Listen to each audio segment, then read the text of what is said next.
Suara FM. Assalamualaikum dan selamat tengah hari, selamat petang diucapkan kepada semua pendengar-pendengar My Suara FM. Dan seperti dijanjikan, hari ini hari Selasa pada jam 2 petang kita akan bersama dengan dua tetamu istimewa di konti My Suara FM. Tetamu kehormat kami pada petang ini ialah Yang Bahagia Datuk Haji Talib Zupilip, yang YB Datuk dilahirkan pada 13 September 1951 di Kuching, Sarawak. YB Datuk juga mendapat ijazah sarjana muda perdagangan dan pentadbiran di Universiti Victoria Wellington, New Zealand pada tahun 1974, dan kemudiannya YB Datuk mengambil sarjana di dalam jurusan yang sama pada tahun 1976.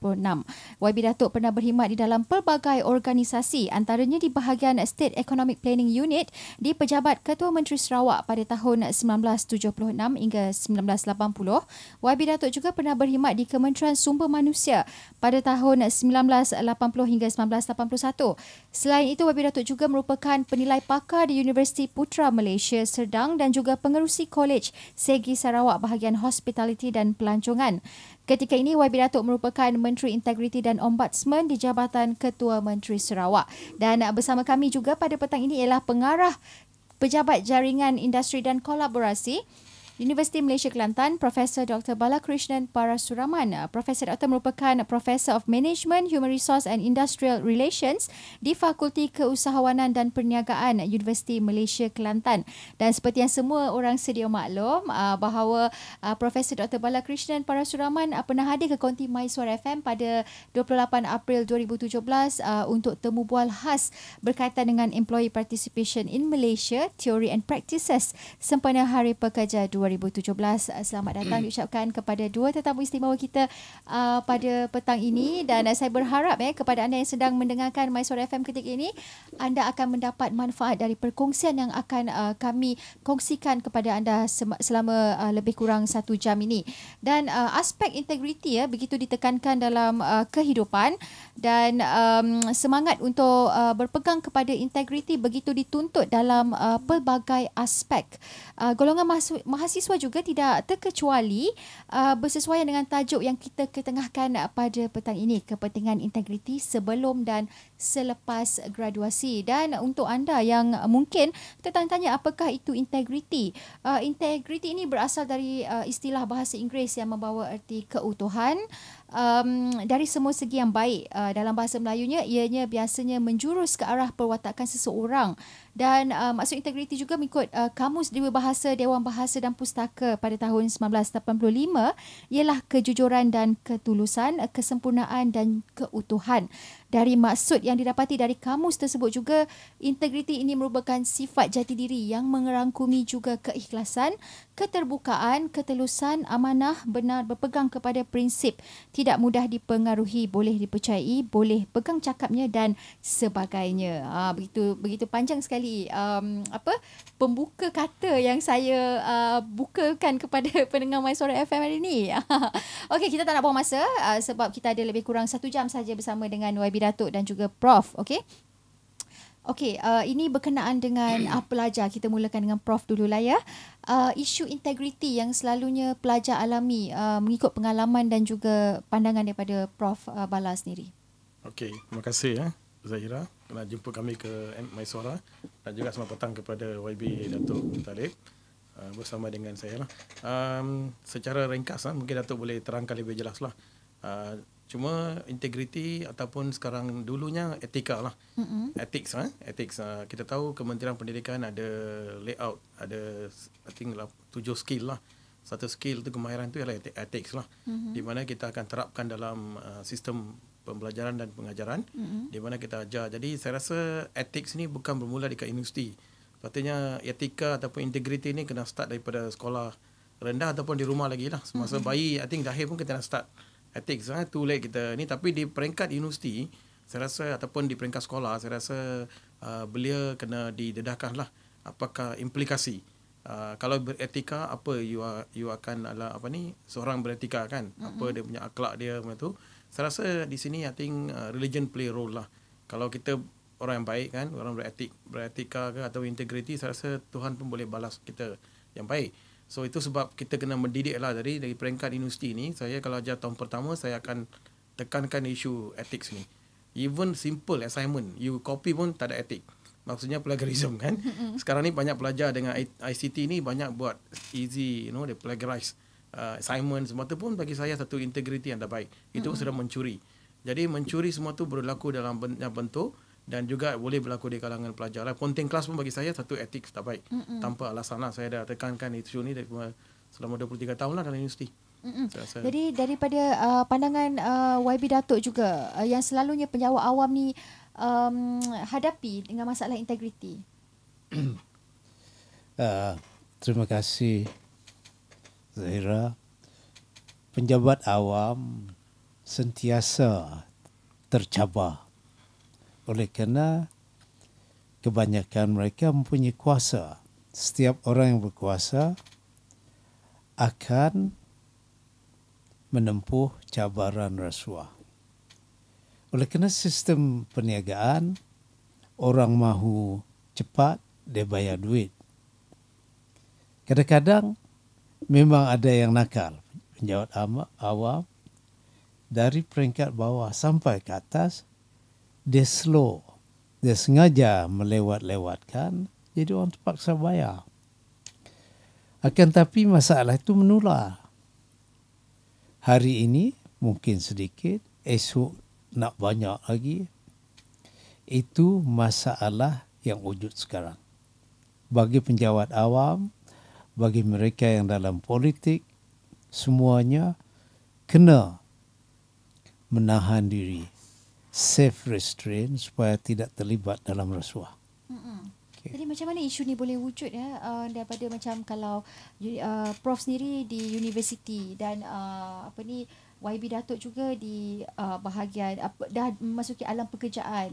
Bagaimana isu integriti ini wujud? Okey. Kalau tengok Datuk punya thesis, Datuk sedang buat PhD dalam bidang tadi tak sebutlah. Datuk sedang buat PhD dalam bidang integrity lah. Okay. Dan di situ kita dengar banyak teori, nanti Datuk boleh sebutkanlah mana teori, crime theory nanti jelaskan.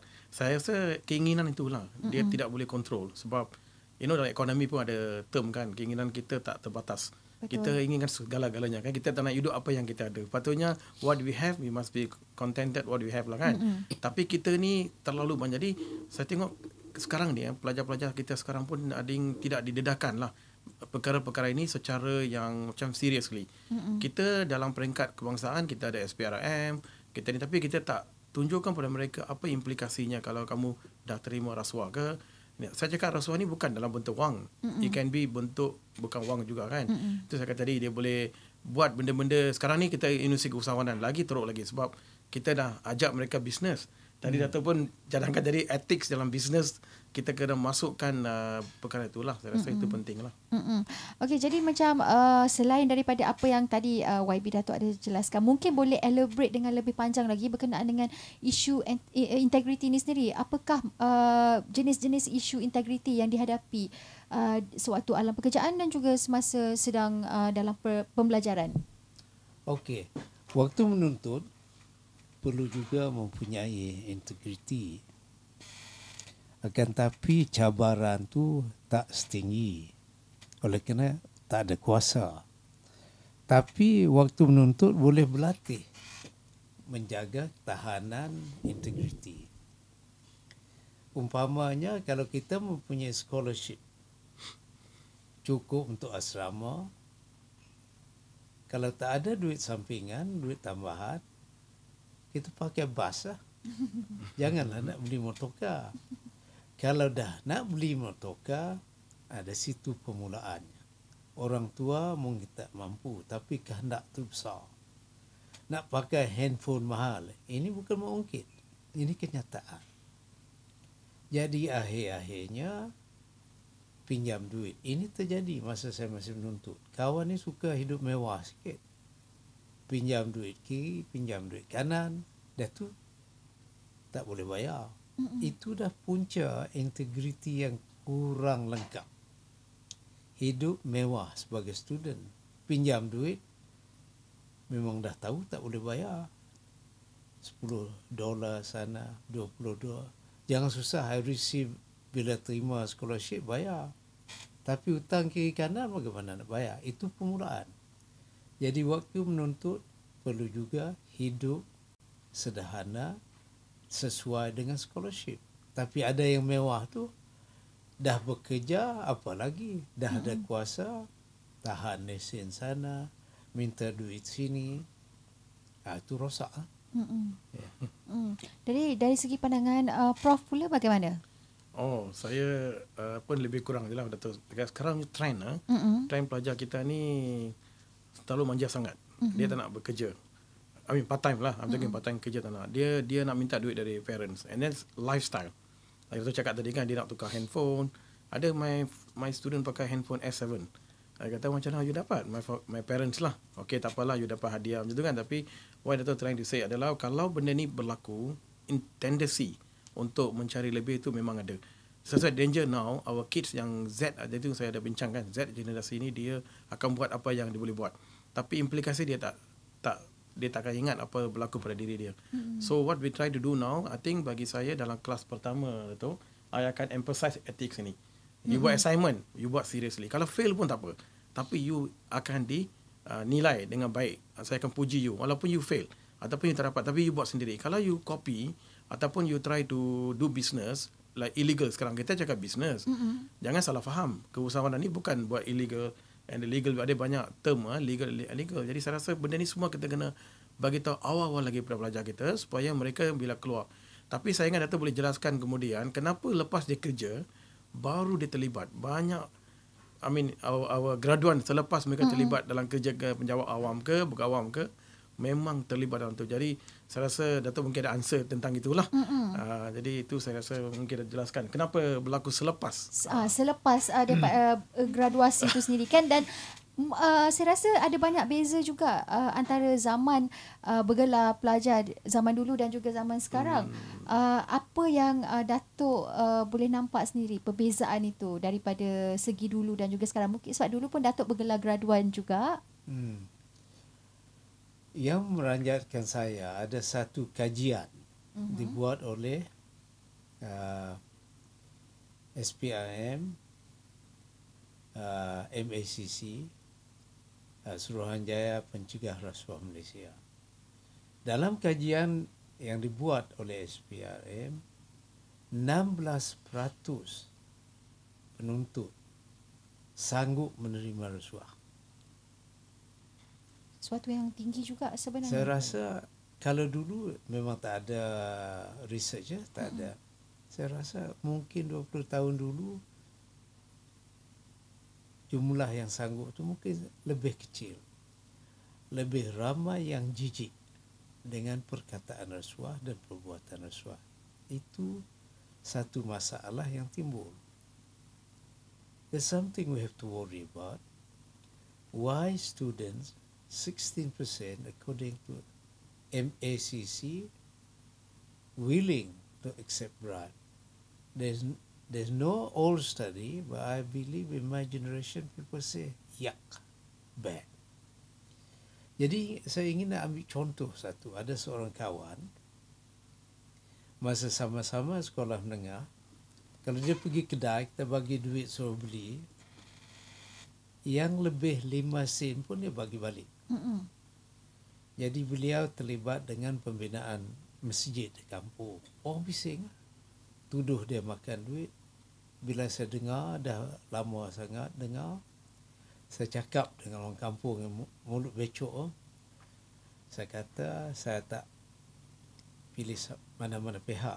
Setahu saya, masa saya menuntut dengan dia, bagi duit, suruh dia beli, dia balik 5 sen pun, dia tak tipu. Sekarang dia dah menjadi seorang yang pangkat besar di syarikat MLNG, syarikat Petronas. Saya rasa cakap dengan yang mulut paling besar, kalau setakat 10-15 ribu, insya-Allah kawan ni tak makan duit. Pasal gaji dia dah belasan ribu. Buat apa dia ambil duit?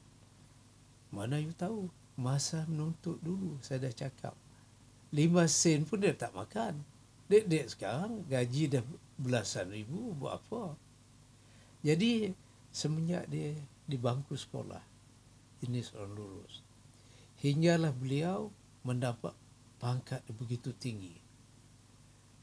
Bila pencen, saya rasa gaji dia dah puluhan ribu. Jadi mengapa penting masa menuntut lurus? Oleh kerana di situlah punca-punca ataupun benih integriti itu dah ditanam. Mengapa ada di antara penjawat awam ataupun ahli politik yang kurang betul integritinya? Profesor cakap tadi, cara hidup yang mewah. Nak kereta Mercedes, walhal gaji tak cukup untuk beli Mercedes. Situlah kerjasama dengan tauke. Cari projek, dapat projek, dia minta 10%. Jadi akhir, dia dapat Mercedes, dapat 10%. Tapi penipuan dah termasuk itu. Di situlah rosak projek kita. Jadi yang kita tidak mahu perkara ini berterusan dan menular. Itu sepatutnya ada satu cara benteng. We must prevent the crimes from being committed. Yang menipu, yang mencuri, yang ambil rasuah. Yang paling besar, bocornya integriti, kalau boleh digunakan, bocor hidup mewah. Kalau orang macam gaji saya, janganlah nak buat rumah 20 bilik. tak betul. Janganlah nak beli anting-anting untuk isteri yang 1 juta. Tak mampu lah saya. Janganlah anak pergi keluar negara pakai first class. Suruhlah budak-budak tu pakai Apex Fair, pakai Naik abang Asia murah. ke kan? Dan duduklah berkongsi. Janganlah nak gunakan flat yang mewah. Jadi yang saya khawatir, kadang-kadang orang tua ni tak sedar. Bagilah anak ni duduk mewah, travel mewah, walhal budak tu belum pernah bekerja. Dia lepas universiti, dia ingat duit senang. Macam hujan tengah landas, tengah berhujung. Jadi masalah tu panjang. Mengapa terjadi?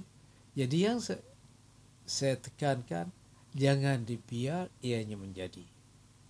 Jangan dibiarkan perkara itu berluasa. Caranya hidup sederhana dan mampu. Okey, jadi mungkin Datuk juga boleh kongsikan berikan sedikit contoh-contoh agensi yang terlibat apa orang kata dalam penguatkuasaan budaya integriti ni di dalam sektor penjawat awam dan juga korporat. Kalau kita banding, ini kalau korporat umpamanya bank yang berjaya, dia punya sistem tu elok. Pegawai-pegawai kebanyakan berintegriti. Kalau pegawai tidak berintegriti, bank tu bankrupt. Akan tapi di pejabat kerajaan, konsep bankrupt tak ada. Itulah kalau dia rasuah, tak ada kayu pengukur, no yardstick. Jadi dia boleh menjalankan kegiatan rasuah lebih lama. Kalau di bank, tahun ini ada sebuah bank, tak payah sebut nama oleh kerana kawan pun ada kerja kat situ. Pegawai yang makan duit, sure, mestilah bankrupt. Berapa kali dah bankrupt. Oleh kerana integriti pegawai tinggi. Bukan pegawai rendah, pegawai tinggi yang minta duit. Kalau orang yang nak pinjam duit, dia tahu boleh bagi rasuah, dia perlu 10 juta, tapi dia pinjam 20 juta, garanti tak boleh bayar. Tapi dia tahu, pegawai-pegawai, manager-manager, dah terima rasuah 5 juta, nak tagih. Menangis ya kawan. Itulah sebab sebuah bank non-performing loan hutang yang tidak terbayar amat tinggi hinggakan ia bankrupt. Ada satu thesis PhD dibuat oleh Dr. Yip di University London School of Economics. Sebuah bank di Malaysia bankrupt oleh kerana tahap integriti itu terlalu rendah. Dan tahap integriti terlalu rendah, prosedur yang ada tidak dipatuhi. Oleh kerana pegawai yang menilaikan permohonan pinjaman dah makan duit. Jadi contohnya pada ketika itu saya bertugas di Yayasan Sarawak sebagai ahli ekonomi. Kami mempunyai kontrak dengan Shell. Yayasan Sarawak mempunyai pinjaman 6 juta. Dah tu Shell tambah kontrak. Kami memerlukan 8 juta untuk memperbesarkan fleet kapal perkapalan. Berbulan-bulan tak dilulus. Saya pergilah ke Kuala Lumpur. Jumpa bukan pegawai, salah seorang kolektor. Ajak dia makan. Bukan ajak dia makan, dia suruh saya ajak dia makan. Makanlah. Waktu itu dia bisik. Kalau nak pinjaman ini dilulus, mereka minta 5%. Bermakna pada ketika itu 400,000. Saya satu tidak mempunyai kuasa. Dalam hati saya, buat apa saya kerja siang malam, dia yang dapat 400,000. Akhir-akhir saya balik Kuching, saya telefon kawan saya, boleh disebut nama, kawan dia baik sampai sekarang, Peter Ng. Saya cakap, brother, I want to expand the fleet and raise a loan of 8 million. Can you help me? Dia kata, give me the detail. I go and see you. No, I go and see you in the office. Dalam masa 2 minggu, loan itu dilulus. Company itu semakin besar. Besar bank. Bank yang satu bankrupt dah. Oleh kerana pegawai tidak jujur, tidak amanah dan tidak mematuhi syarat-syarat menilai dan meluluskan pinjaman. Itu beza. Dalam dunia komersial jelas sekali mana-mana company, syarikat atau bank yang mempunyai pegawai yang rasuah dan tidak mematuhi undang-undang biasa bankrupt. Kalau tak percaya boleh baca tesis. Saya ada 2 kopi dihantar oleh seorang kawan. Memang jelas sekali tanpa integriti, tanpa mematuhi peraturan, syarikat swasta bankrupt. Jadi bagaimana syarikat kerajaan? Syarikat kerajaan jarang bankrupt oleh kerana kalau rugi kerajaan tambah, betul. Jadi akhirnya berterusan sifat tidak jujur. Bukan semua yang tidak jujur. Adalah saya gunakan perkataan seko dua. Kalau seorang dua tu terlampau elok. Oleh kerana kata orang Sarawak, tegal seorang dua rosak. Oleh kerana seorang dua rosak. Yang seorang dua itu tidak diambil tindakan. Itu sebabnya berterusan. Itu analisa peringkat pertama. Saya serahkan Profesor Bala. Macam Prof sendiri itu kan, di universiti, bagaimana perbezaan itu? Okey, saya rasa saya di sini nak tekankan sebab di universiti memang ada bahagian integriti sudah di-set up selepas SPRM semua tu kan. Tapi kita lebih guna hukum tahu daripada mengajar, mendidik. Okay. Saya rasa sekarang trend kena change. Jangan hukum orang. Kalau kita start hukum orang, jadi orang akan buat banyak lagi. Sebab dia tak kisah tu. Why not kita change our platform tu kan? Mendidik orang. Itu sebab guru adalah mendidik, bukan mengajar. Mendidik lain, mengajar lain. Kalau mengajar, dia boleh rasuah tau. Dia tak boleh masuk kelas pun boleh. Kalau mendidik, dia mendidik. Jadi saya lahir mendidik. Saya nak jaga anak bangsa Malaysia kita. Saya kata kalau kita betul-betul nak jaga tu, saya kata mesti merentas kurikulum lah. Kalau boleh, integriti ni merupakan satu, bukan jadi subjek, you tak boleh mengajar actually. You have to put merentas kurikulum. Maksudnya setiap kursus kita mengajar ada elemen-elemen integriti. Contohnya saya mengatakan saja HRM. Bila saja human resource, sumber manusia, maka kita kena masukkan merentas lah, macam bahasa Melayu merentas kurikulum kan.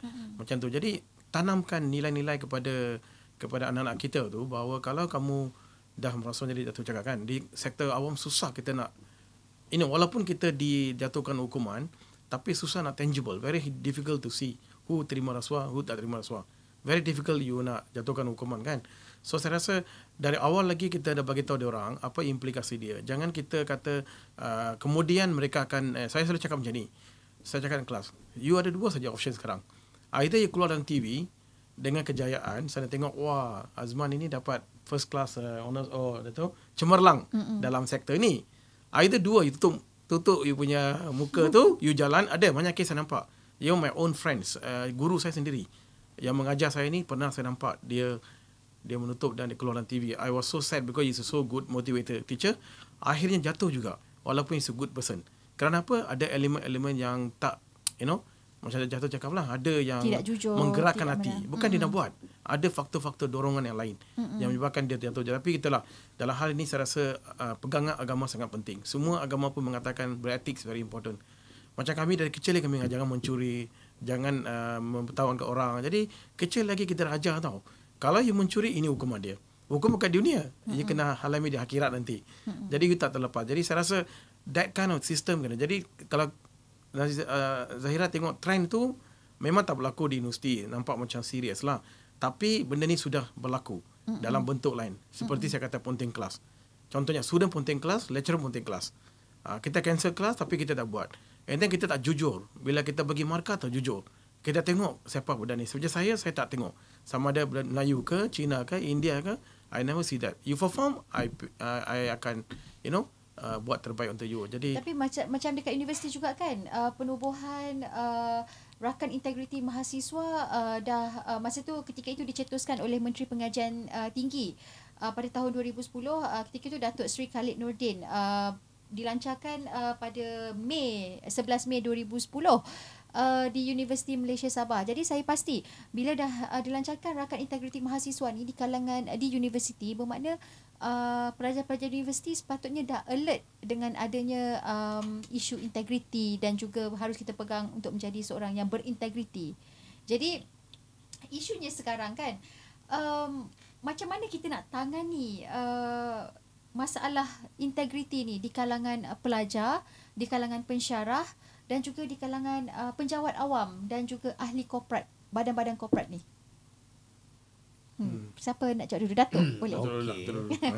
Oleh kerana Prof dah cakap di universiti memang ada. Saya setuju. Yang dilancar oleh Datuk Khalid memang elok. Semalam saya ada berjumpa dia waktu mesyuarat. Saya hormat. Akan tapi sejauh mana atau sedalam mana penerimaan dan penggunaan. Jadi seorang yang terkenal dengan integritinya, mantan Ketua Hakim Negara Tun Hamid Muhammad, dia dah.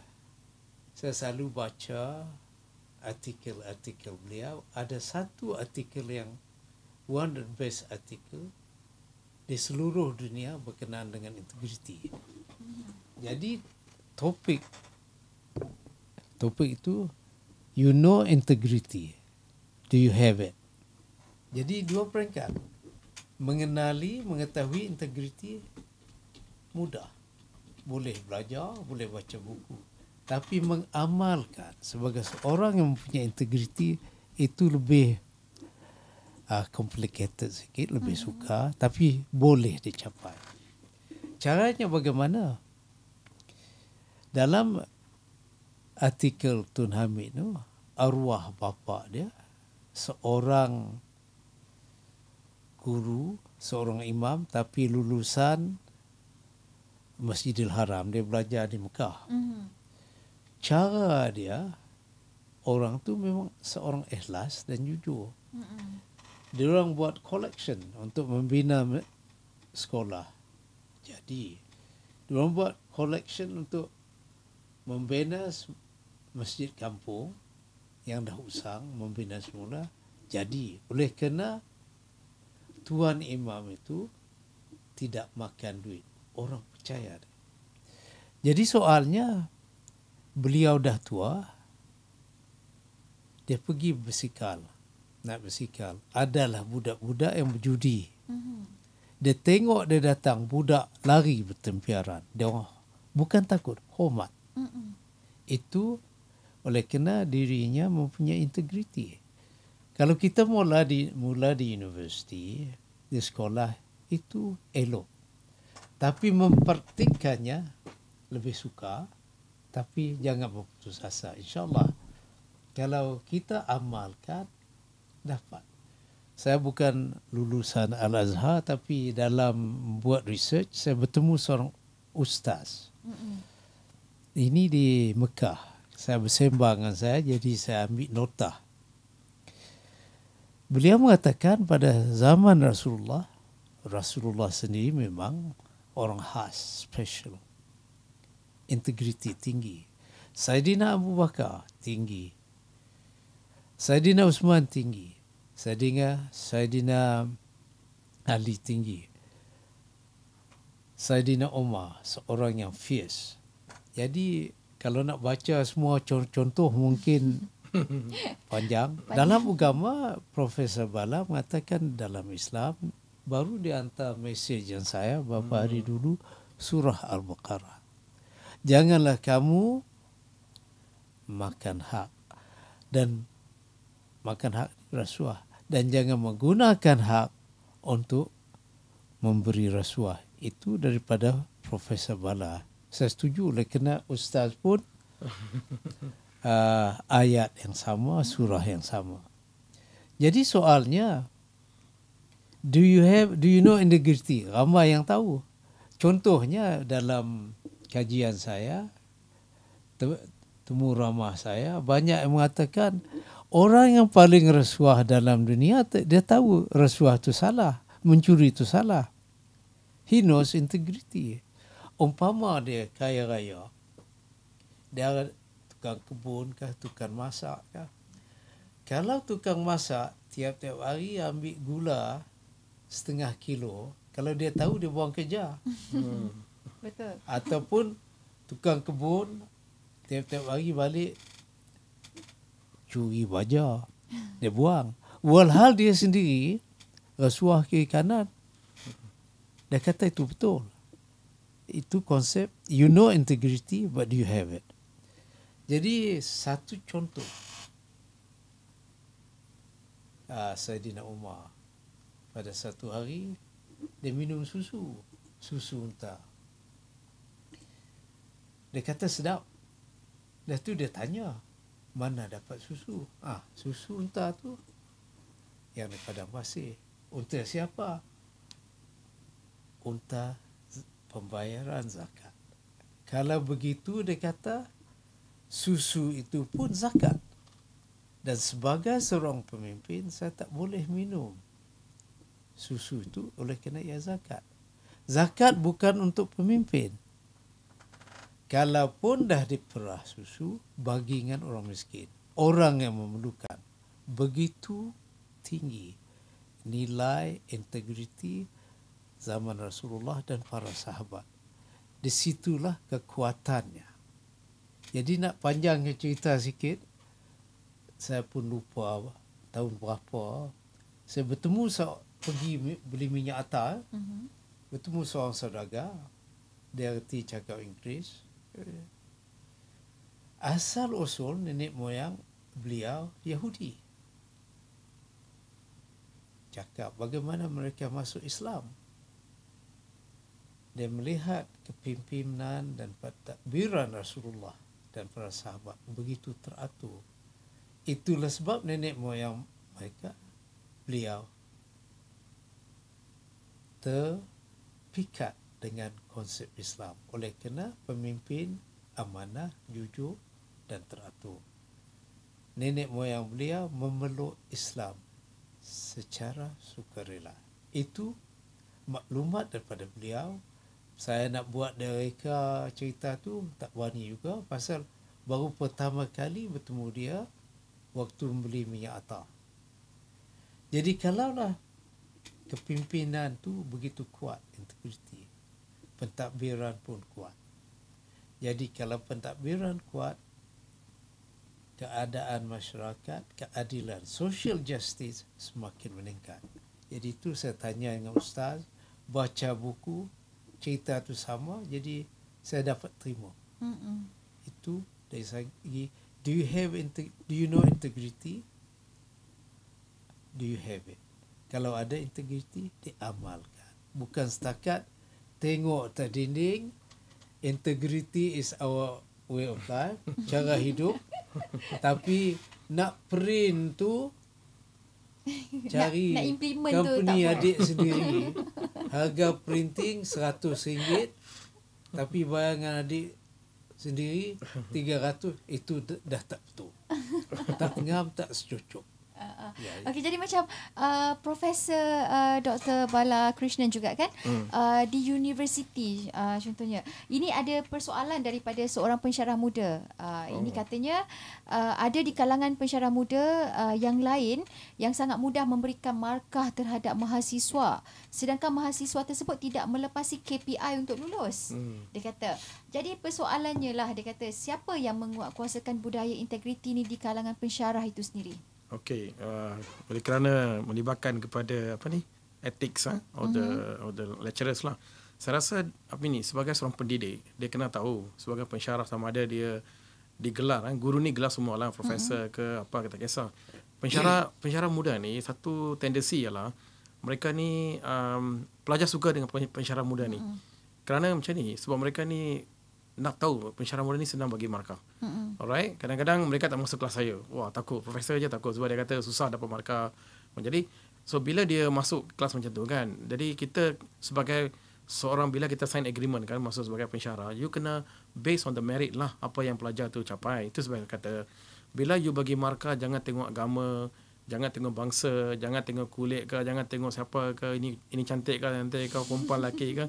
Tak payah, sebab because you want to train them from now onwards. If you start giving marks, higher marks, pelajar ni surely dia akan terima rasuah. Dan Datuk, saya rasa ini golongan akan pergi ke rasuah. Sebab apa? Dia sendiri dah dapat markah, patutnya dia tolak. Pelajar tolak, I tak layak. That's why I told my student, kalau you dapat D, you tanya diri sendiri, apa you buat? Jangan baru you datang pada saya, you kata you nak back up your thing, but normally student won't come back. They won't come back. You bagi B, dia akan stay. B it is lah. Tapi A, dia akan tengok you, dia kata terima kasih. Walaupun I tak kenal siapa A tu, tapi ada pelajar yang quiet, tapi dia buat kerja. So that's a reason I said, sebagai pensyarah, sama ada dia level dari pensyarah muda ke, sampai pensyarah apa ke, kita kena ni. Tetapi ada juga case technical berlaku lah. Itu tak boleh dielakkan. Kadang-kadang sistem kan, kadang-kadang berlaku technical issue. Kadang-kadang jangan dijadikan itu sebagai menghukum seorang tu lah. Bagi saya, faham tak technical ni? Maksudnya key-in data, mungkin data tersilap. Kena. Dan ini, jadi tengok case by case. Nanti the real adalah rasuah lah. Saya juga difahamkan lah, banyak kolej swasta, tak tahu lah apa ni, mereka mengamalkan sistem macam tu. Mereka bayar pelajar tu buat assignment. Datuk, which I'm worried that akan menular di sektor awam juga. Maksudnya orang buat assignment untuk dia tau. Dan ini telah postgraduate ni paling agak teruk sekarang. Yang buat master, PhD. Walaupun dia buat executive program ke apa, dia kena buat assignment. Ini tidak. Ini I dengar lah, tak mau cakap apa. Mereka sudah mulai. Jadi saya rasa macam tak layak mengajar macam tu. Contohnya saya kata Datuk, Datuk ada Ministry Force. Datuk lebih busy. Am I right? Tapi Datuk seriously belajar. I pergi ke Datuk punya bilik. Bukan saya nak puji. Betul-betul saya berteru. They went this room full of books. And Datuk datang ke library, humble himself. And where got minister humble himself, borrow the book and read. And Datuk keep on argue. And then he update. So, macam mana dia boleh bagi masa? And they start reading 4 o'clock. What about our kids sekarang? Nak belajar, tak nak bagi buku saya pun tak habis. You actually 3 days, Zahira, you baca 3 days my buku Datuk, dia dah tahu content. My pelajar dah beli sampai sekarang buku, tak tahu apa mereka berlaku. Contohnya lah. So bukan saya katakan ni habit. Datuk cakap sekarang habit belajar tu kurang. Saya rasa mereka rasa macam tak nak terima, all this. So kita takut sekarang hal ini berlaku daripada, jadi universiti agak late agak lambat kita nak bentuk peribadi mereka. Peribadi ni mesti start daripada kindergarten ke atau masa dia lahir lagi. Baru dia akan jadi contoh. Dan kedua, I nak sebutkan juga beberapa syarikat di bawah Datuk selama 23 tahun SDC ya. Saya sebut beberapa hotel lah. Kalau Zahira pergi hotel-hotel di situ you boleh tinggal di apa macam Riverside, Grand Margarita, you letak 10,000 pun orang takkan ambil. Waktu Datuk masa tu lah, so Datuk ada tu orang takkan ambil, orang tak, you tak kisah pun jam berapa. I pernah letak semua, I tak pernah kisah balik, semua ada.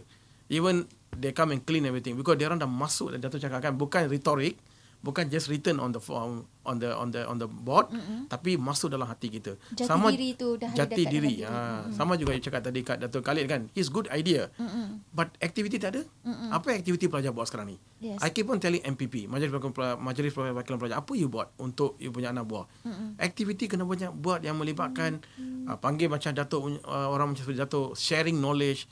Itu yang kena banyakkan, so that anak-anak kita tahu apa maksud itu sebenar daripada orang praktis.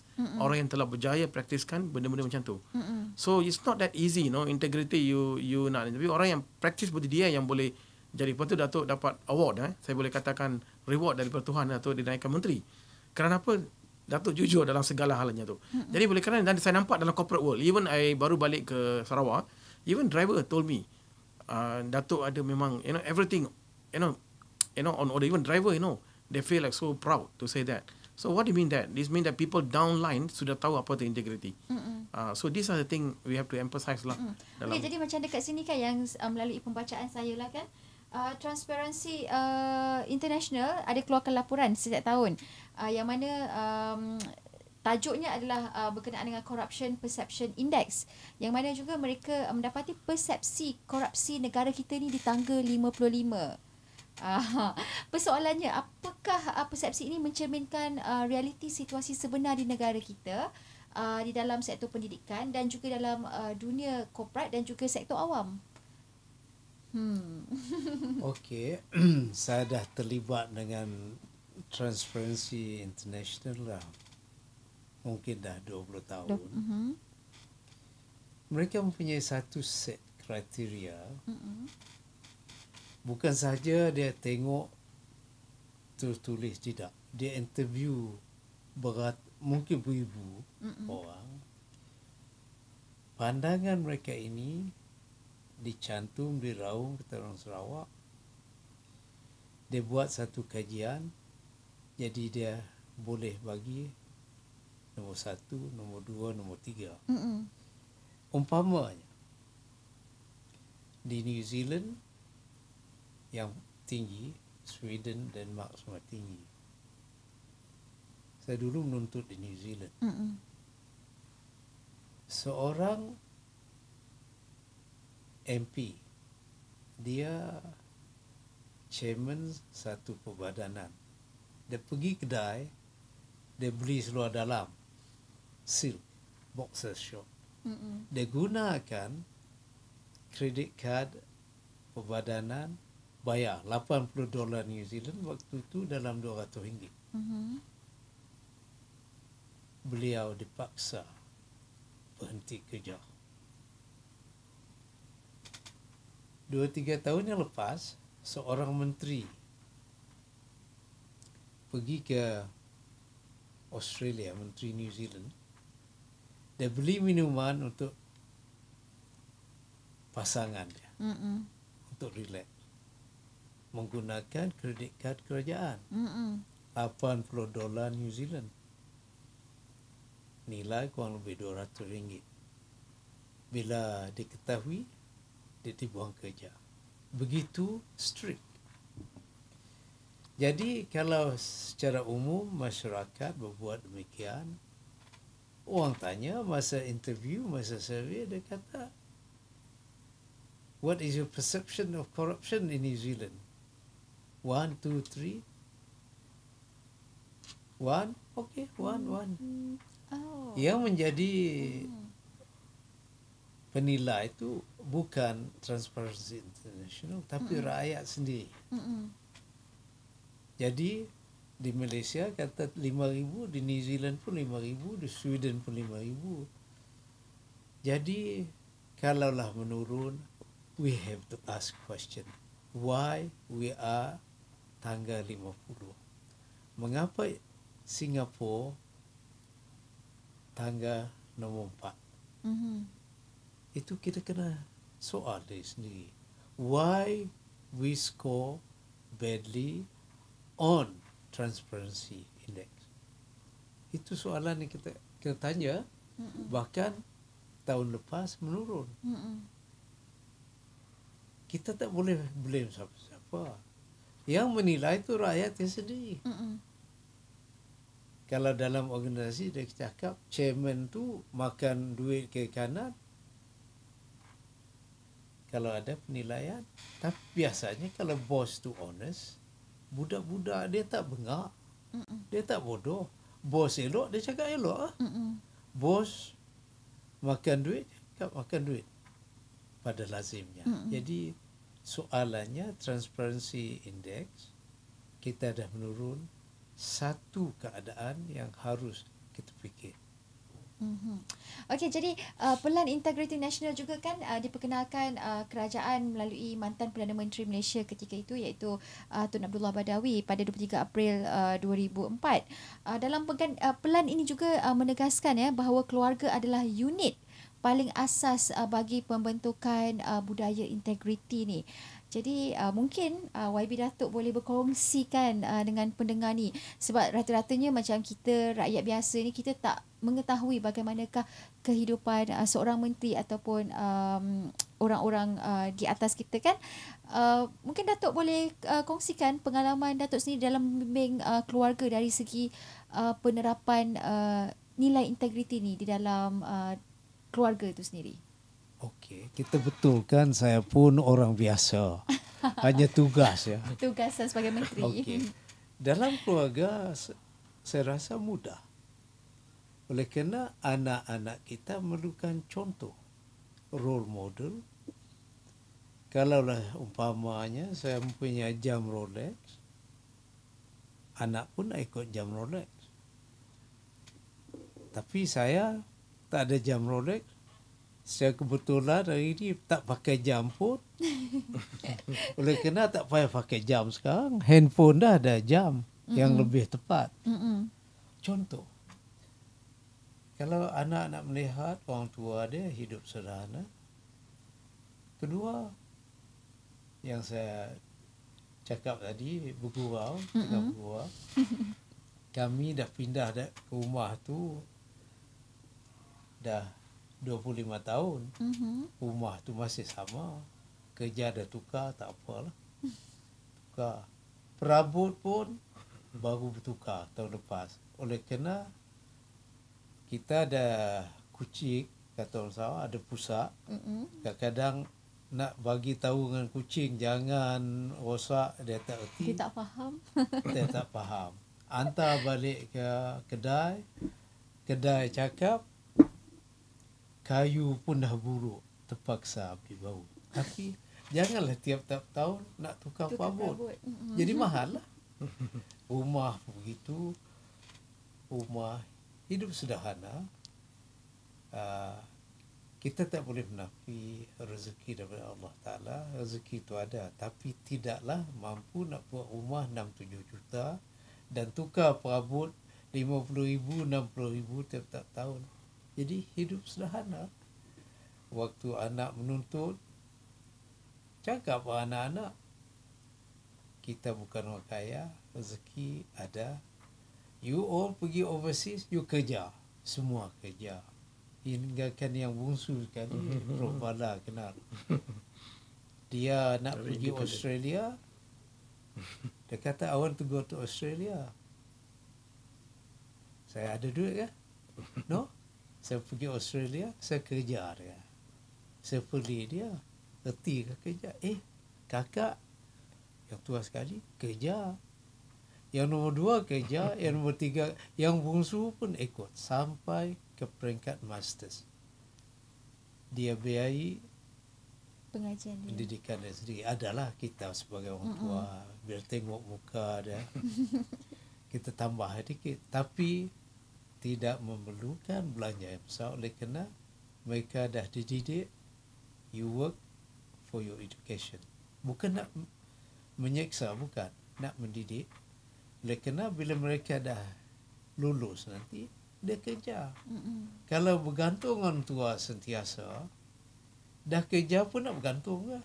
Tapi Alhamdulillah, bila mereka dah faham, mereka kerja, dah tu dia bangga. Anak-anak ni, dia bangga dia tu independent. Merdeka.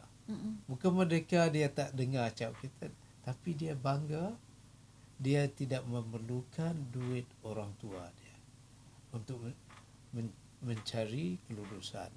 Itu saya rasa kalau nak mendakwa, that's the best way. Tak berani lah saya, tapi secara mudah anak-anak, kata lagu orang dulu, anak jangan dimanjakan, hidup orang mak bapak dia sederhana. Itu bagi titik permulaan mendidik anak. Bukan semestinya mereka menjadi orang yang paling integriti, tapi insya-Allah dah ada titik-titik permulaan. Start dari mereka masih kecil, tak salah walaupun duit banyak. Yang tua sekali, yang nombor 2, kalau pakaian masih elok, boleh pakai. Tak perlu beli yang mahal-mahal. Yang kakak dia pakai, adik boleh. Yang abang dia pakai, adik boleh. Bukan kita menyeksa anak-anak, tidak. Tapi berjimat cermat, tak salah. Kalau di negeri orang putih, Fama di New Zealand, hand me down memang kebiasaan. Kakak yang adik nombor 3 perempuan boleh pakai, dia simpan elok-elok. Itu pendapat saya, observation saya. Macam Prof sendiri, bagaimana cara Prof menerapkan nilai integriti tu ke dalam keluarga Prof sendiri? Sebab saya lahir di family yang agak susah sikit. Alright, so my mother rubber taper, my father lorry driver lah. So my father very busy because outstation kan. Jadi di rumah saya kakak sulung saya, dia berhenti sekolah waktu dia 10 tahun. Tak pergi sekolah, jadi dia pergi kerja ganti untuk mak lah. So saya dari kecil lagi, kakak saya dah ajar dan diikuti oleh anak kakak saya lah. Dia orang ajar integriti, walaupun mereka tak pergi sekolah ke universiti ke apa, tapi dia fokus integriti lah. So they put me on that lah. Jangan menipu, jangan mencuri, jangan buat ini semualah. Tapi dalam kasih sayang lah. So I grow that kind of, jangan bully orang. Saya tak pandai bully orang. Sampai sekarang pun tak pandai. Orang bully saya pun saya tak pernah pandai merendahkan orang, tak pandai. So what they teach, actually you have to study hard lah. Jadi hanya didikan saja boleh jadi. Jadi lepas tu we study hard lah. Walaupun tak ada makanan, kadang sometimes go to sekolah pun macam Dato' cakap tadi kan. So like that lah, we are independent lah. Kadang-kadang di sekolah saya tak ada, saya pergi library lah. Sebab malu kan dengan kawan makan. Jadi kat universiti begitu juga. I kerja part time, macam Dato' cakap tadi, yang anak Kamal tu kerja part time, kerja begitu. Jadi bila datang ke anak saya pun begitu juga. Even nanti anak saya minta handphone pun, saya cakap saya boleh bagi handphone untuk you, tapi you boleh tak handphone you control? You tak boleh control. Saya bagi handphone yang lain lah untuk you. Selagi you boleh control, tak apa. Sebab macam ni, kalau you tak boleh control tu, benda tu akan jadi, lepas tu you have to independent. So they are so independent, because my job pun like Dato' juga. Saya pun jarang berada dekat ini. Last 10-15 years I travel all over the world. My wife look after, sesuatu dia very close dengan mak dia daripada bapak dia. Tapi walaupun bagaimanapun saya mendidik, saya beritahu dia orang, you have to be independent. You have to be ajar adik you dengan ni. Jadi semalam saya tengok anak saya pergi buat sarapan untuk saya, tengah malam dia pergi buat chapati. Macam mana kamu belajar? Dia baru 10 tahun dah tu. Anak. Kata I'm apalah. So dia kata apa dia buat, dia pergi, dia belajar daripada Datuk, dia kata. So they prepare, So that means that nilai-nilai itu kita kena ajar dari kecil lagi lah. Dan treat them as a friend lah. So we have to tell them lah, ini buat, jangan buat, itu buat. Jadi mereka mungkin boleh independent. Maknanya nak mendidik integriti tu harus bermula daripada rumah, dan seterusnya bila kita belajar bersama dengan guru juga harus memperkuatkan nilai integriti itu sendiri di kalangan guru dan juga pelajar, dan juga bila bekerja nanti sesama kita, sama ada sektor awam atau juga bersama dengan badan korporat. Okey, ni soalan terakhir ini. konsep integriti dan juga impian yang Profesor dan juga Yang Bahagia Datuk cuba perjuangkan di institusi pendidikan, dunia korporat ataupun penjawat awam Sarawak pada ketika ini. Kalau Sarawak tu melalui Datuk lah. Okey. Satu, konsepnya arwah Tok Nan, Tan Sri Adnan Haji Satip, dia juga menekankan integriti.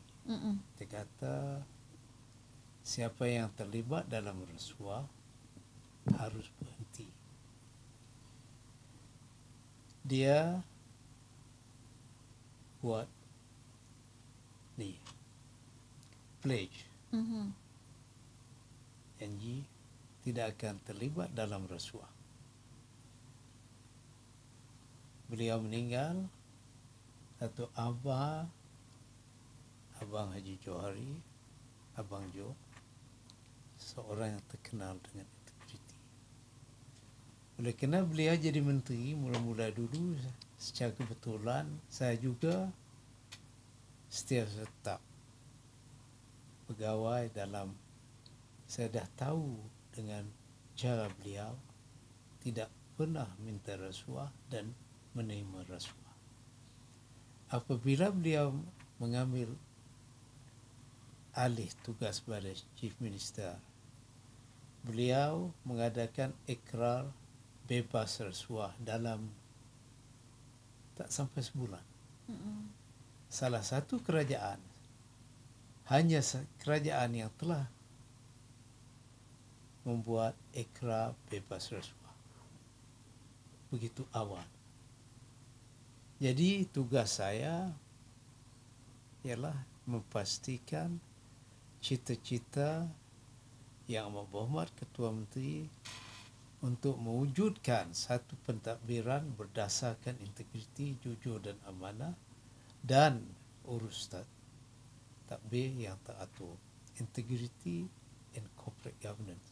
Itu satu cara mencapaikan cita-cita yang begitu banyak. Jadi bermula daripada pemimpin itu sendiri, kita orang bawahan kena laksana undang-undang dan nilai integriti itu saja. Doalah saya dapat melaksanakan tugas-tugas. Amin. Amin. Okey, jadi Prof sendiri bagaimana Prof nak perjuangkan konsep integriti ini sendiri di institusi pendidikan? Okay, terutama di UMK. secara general lah, I was keep on telling to you, generasi sekarang yang Z ini yang agak critical dalam manage. Nobody talking about the gap generation daripada X, Y, Z. I'm the only one keep on telling TN50 ini saya rasa very good policy. Whether it's really good to the young people, we're not sure. I think the first issue TN50 kena tekankan ialah integrity bagi saya, and ethics among the university student. Tak kisah college ke apa ke, first mesti kita kena come up with a certain policy yang macam seperti mana Kerajaan Sarawak telah buat satu minister khas untuk look after the whole. Jadi pergerak, everybody think about that. So saya rasa itu kena buat sekarang ni supaya setiap pelajar tahu bahawa integriti ni adalah akan membantu mereka untuk berjaya. Bagi saya, kalau seorang etika integriti, dia akan berjaya dalam career mereka.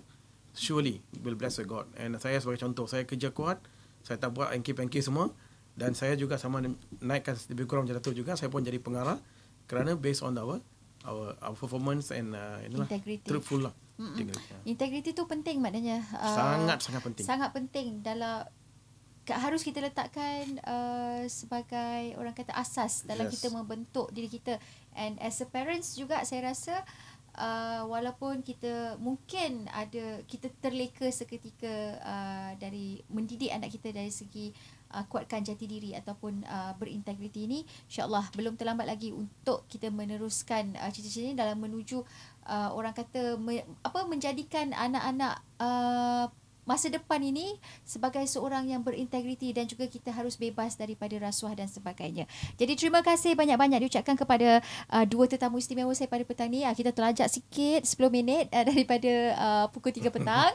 Terima kasih banyak-banyak kepada yang berbahagia Dato' Haji Talib Zulkifli dan juga Profesor Dr. Balakrishnan Parasuraman kerana hadir ke Konti Mysore FM. InsyaAllah kita akan berjumpa lagi. Mana tahu kalau saya ke Sarawak, saya cari apa? Macam ni kalau cakap Sarawak, kami cari kitab. Oh boleh. Boleh sila. Awak. Okey, jadi kita akan berehat seketika dan lepas ni anda akan sambung bersama dengan Adib Anas, Suara Anak Malaysia. Dan apakah topik yang bakal Adib kongsikan dengan anda pada petang ini, sama-sama kita nantikan. Selepas kita berehat, kita dengarkan lagu daripada Chainsmoker dan Coldplay, Something Like This. Mysore FM, Citra Generasi Informatif.